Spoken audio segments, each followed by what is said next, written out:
You are live right here on KEXP, where the music matters, right here in the live room right now. My name is Larry Mizell Jr., and we have a treat for you today. All the way from Glasgow, we have corto.alto live on KEXP.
Hello KEXP, we are corto.alto. This is Matthew on the sax, Graham on the drums, and my name is Liam. Thank you for having us.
corto.alto, live on KEXP.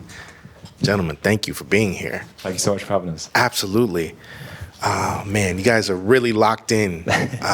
Really, really, really dope playing. Thank you so much. Absolutely. I know that you come from like a deep scene and practice of improvisation, and that really comes through. I just remember if you talked to me a bit out of the Glasgow scene that you come out of and how you guys come together. I know about Glitch 41. You found it, right? Yeah. Yeah, I know it's very dope. It's something I'd like to see sometime. Just wonder if you would speak on it. Yeah, I mean, we all met, like, we've been friends since I was around 16 years old. Okay. And, we just kind of met in Glasgow. I think it's like, it kind of, the city's small enough where everyone kind of knows everyone. You know, it's one of them places. And Yeah. we've collaborated on a bunch of different things. Like Graham's has his own band that we work together on, and me and Mateusz have played in loads of different bands together. So yeah, this kind of came together very naturally, and we've been doing this for 6 years now, but we've done a lot of shows in that time, and you know. But I think the Glasgow thing really feels like it's such like an open kind of vibe there, and people are so supportive, and it's a very community-driven thing in Glasgow. And yeah, I think that there's like a nature to Scottish people in general. I feel like that we don't take ourselves too seriously, and I think I like to bring that into the music and to kind of we just have fun. It's just, you know, we're just three friends and we're just trying to make some music together. So yeah, and now we're here. So I love it. I'm buzzing. That ease and that looseness comes through. It's really, really dope. Thank you. I'm curious, you know, those last couple tracks also, I should say, Chubbby, Vaquita, Bulletproof, Thief, all those tracks right there. Got some unreleased upcoming music there. And you got a couple tracks from that 3108 project from 2024. Yeah. Really ambitious project. I was reading about that. So 30 tracks developed over 30 days. Yeah. Released Released after over 30 days. I'd like worked on the music kind of, well, I always kind of, I think anyone listening who's a producer or is an artist will know you kind of, you know, like people only really hear kind of 10% of what you actually make. And Sure. I'm making beats all the time, making music all the time in my studio. And at the end of 2023, I had all these tracks. I had 108 tracks that were in this demo folder. And I kind of felt like I wanted to release them, but they didn't really feel like a 12-track. I could like whittle it down to a 12-track project. So I kind of just decided at the start of that year to release 30 of them over 30 days. And it was, and I kind of wanted to do 30 singles just daily, because I didn't want, usually when you do an album, you kind of have four tracks and then a focus track. But I kind of wanted to give them all equal kind of weighting. And Yeah. Yeah, and it was a really, really fun thing to do, to be honest. And it was a bit crazy getting it all together, you know, like recording, producing, mixing, mastering, and then each one we did like 2 videos for as well. So it was a bit of a crazy time. And we were on tour as well. That was our busiest year. We had quite a lot of shows in that year. So yeah, we were just mixing on tour and doing all that stuff. But yeah, I'm really glad we did that now. You did videos for each track as well? Yeah, 2 videos for each. 2 videos for each track. That's insane. Yeah. You don't have your car break down that month or anything else go wrong. You know what I mean? It's very, very busy. Right on. How do you take that stuff that starts off as sketches and turn into something like collaborative? It's hard. I mean, for me, every idea kind of starts with something different. It could be a drum groove or like a chord progression that I've been playing a lot, like or like a bass line. And I think I'm very like kind of demo driven. I really love to like hear stuff I'm writing. Like I used to write a lot of sheet music, and I still do for, you know, when we bring strings in, when we bring different kind of elements into the live show, I'll write, you know, charts and do all that kind of thing. But I've been really loving like approaching it like a kind of like more of a producer. So I'll kind of write everything in the box, like on the software, and then give it to Graham, give the drum groove to Graham, and he comes in and does something 10 times better. It's, you know, Mateusz replaces my MIDI saxophone, which is doesn't sound that attractive, but so yeah, and it's just, you know, things kind of evolve, and then I'm just obsessed with making music, so I'm just like constantly doing, you know, taking away, re-recording stuff, sampling stuff, and then eventually like something comes out the other end where that wasn't really the plan to start with, but you know, you kind of just, I feel like you kind of have to let music grow and find its own, you know, own destination, and then Absolutely. when you're kind of sick of it, that's when you know you got to release it. Yeah. Speaking of, jazz in general, I just love this era.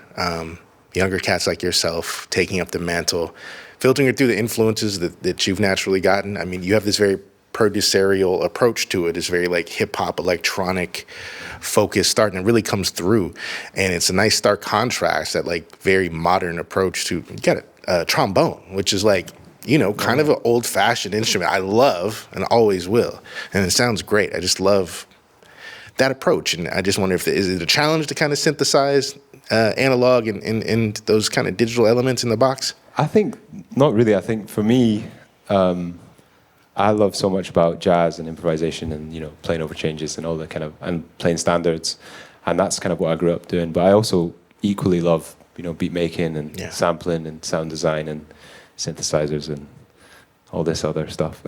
dub siren. Yeah. Giving that trap effect. But so for me, it's not really.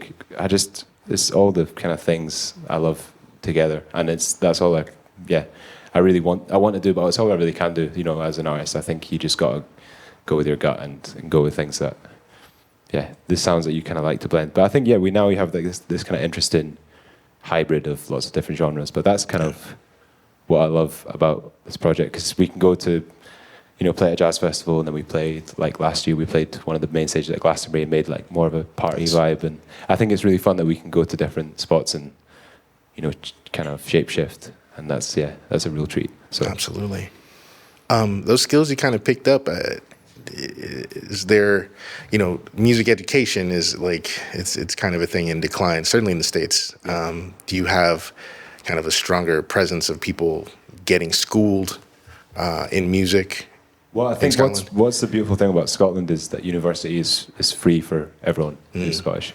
And that's definitely the reason I was able to go, because I'm not from a wealthy background. I was able to go and study jazz music with Graham and with Mateusz, and we all studied together, and none of us paid anything. So I think that's the point of access. Is so low for financially. You don't have to come from a certain kind of background. And I think that's really where great music happens, because you have diversity of experience and diversity of background, and people can get together and make interesting music. I think there's definitely like a strong, it's like everywhere though, it's declining in Scotland. I think especially in primary schools and high schools, as you guys say. We definitely need more of that, but I think we are all of an age where we grew up in a time where we're really lucky that we had great teachers. And I think any musician who's listened to this or who isn't has had one person who they have to thank for their whole kind of the whole path they've went down. I'm sure we all have that as well. So, right on. Yeah. Speaking of paths, what's next for everybody? What you guys looking at? Well, we're playing in here tomorrow night. That's right. In Baba Yaga. Baba Yaga. And then we're playing in LA on Thursday, and then we got a Europe tour, and we've got a bunch of new music coming out this year. We've got a track with Mick Jenkins that comes out tomorrow. Very nice. I'm really, really excited about. I've been collaborating loads with, loads of amazing vocalists and different artists. And 3108, like you mentioned earlier, that was very like instrumental-driven album. And the next project is a lot more collaborative, and I can't say too much about it. But there's a new track coming out tomorrow, and that's with Mick Jenkins. That's called Who Dis, and we shot a music video with the two 12-year-old kids who one played a young me and one played a young Mick. And nice. We did this like rap style music video, and it was really fun to do. So I'm really excited about that. And then we just got loads of new music that's coming out this year and more touring. I'd love to. If anyone's listening, want to come see us, just check out our dates and right on. Come hang. Well, thank you for sharing that music. Looking forward to hearing more. Thank you so much. Yes, absolutely. Thank you for blessing the space, y'all. Yeah. Really appreciate you. Corto.alto. Live right here on KEXP here in the live room. We get to hear so many amazing artists and listeners just like you make it possible. Thank you for powering something like KEXP, where we can bring you music like that 24/7, 365. Make sure you are subscribed to the Live on KEXP YouTube. I'm Larry Mizell Jr., and this is Live on KEXP, where the music matters. Discover new music at listener-powered KEXP.org.